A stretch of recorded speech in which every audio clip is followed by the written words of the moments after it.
Hello, good morning everybody. It's Stacy from Lady Farah Tarot. Thank you for tuning in.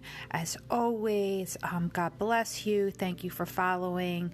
Thank you for sharing. We are 3 away from 250 followers, so hit that follow button. I love you guys. Peace.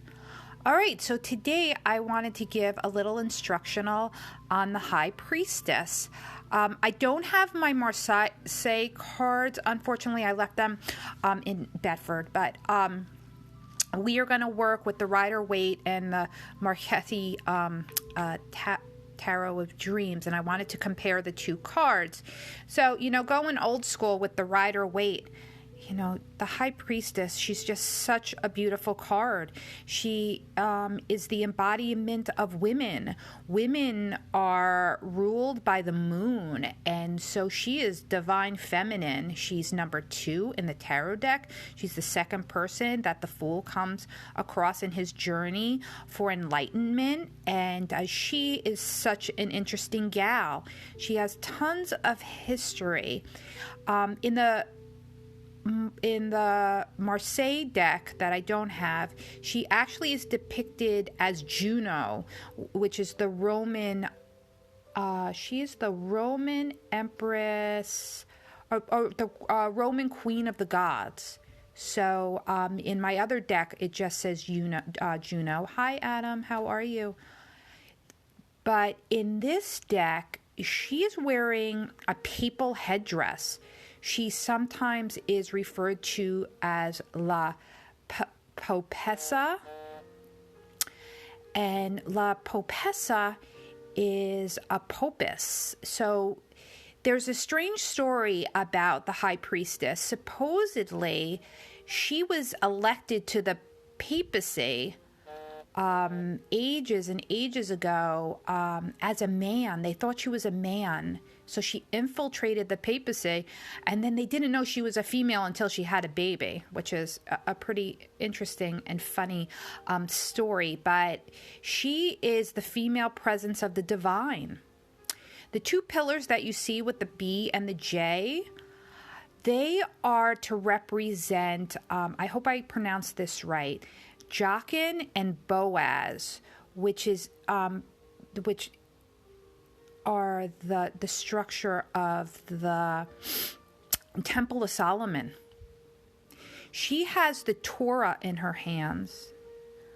So she is divinely guided by God.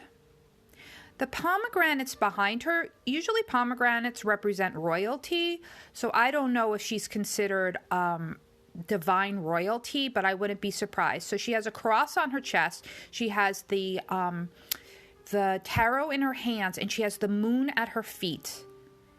So she is a woman that is able to go between the conscious and the subconscious using the moon's energy. The moon is the planet of the subconscious mind.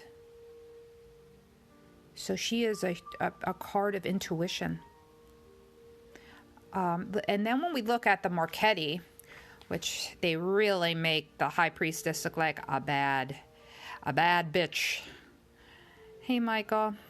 There she is. She's between the 2 pillars again, right? With 2 different color orbs on the top of it. She has her eyes closed. She's facing the moon. She's trying to close out the conscious mind and go into the subconscious. She has an orb around her heart chakra. It says here, darkness into darkness, the key to all mystery. So that's how she solves mystery.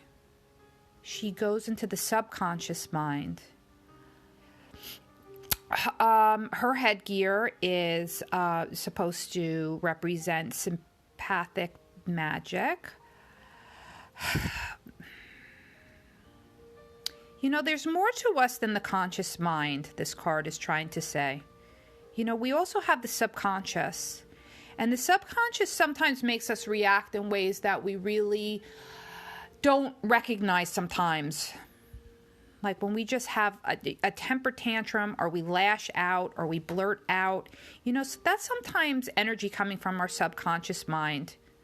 unless we are like the High Priestess and we learn to tune into it, we're not going to be able to control it very well. And we have to not be scared of it. We need to embrace the moon and the night and the intuitive state to help us cross the gulf between the conscious and the unconscious mind. She's filtering her communication with her eyes closed. She doesn't want to be influenced by the conscious that we live in. She's trying to be influenced by the moon. Her energy travels back and forth. Good morning, Lillian. You know, we become uneasy when we're presented with the unconscious. We don't like our, animalistic traits, but we need to embrace them. We need to control them.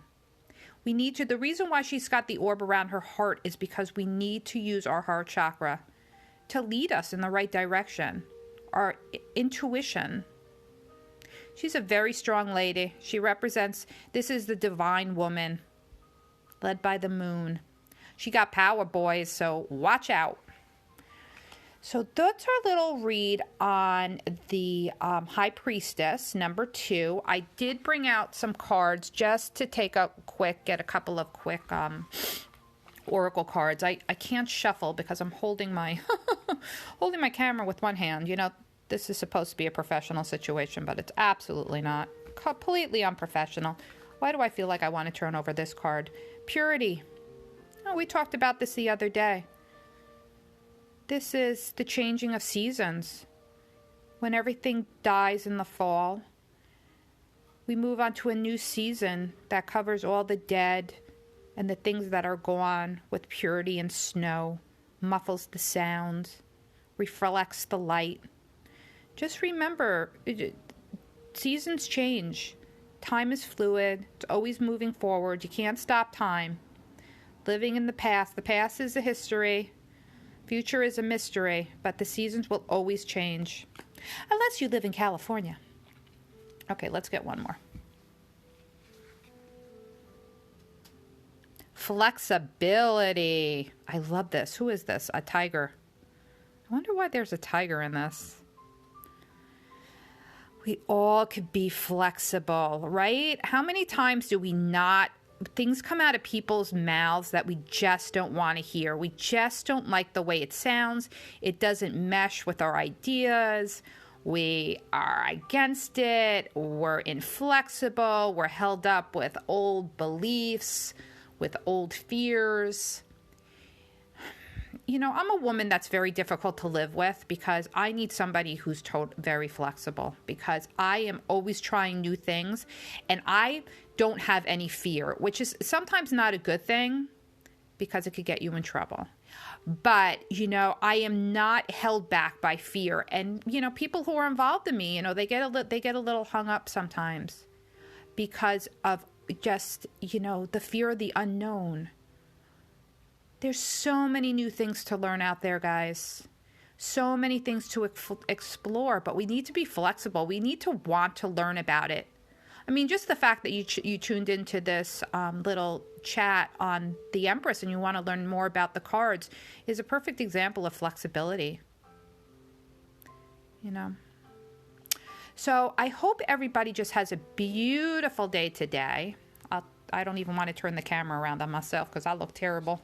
Did a little workout. But tomorrow we're going to do, what's tomorrow? It's Thursday already. Oh, praise Jesus. And I'll be doing angel card read. Okay? Or not angel, fairy card read. All right? Everybody who tuned in, thank you so much. Please please follow. Please leave any comments for me that you would like, what you would like to see more of. Just say hi and what else? I'll see you tomorrow. Okay, bye guys. I'm waving.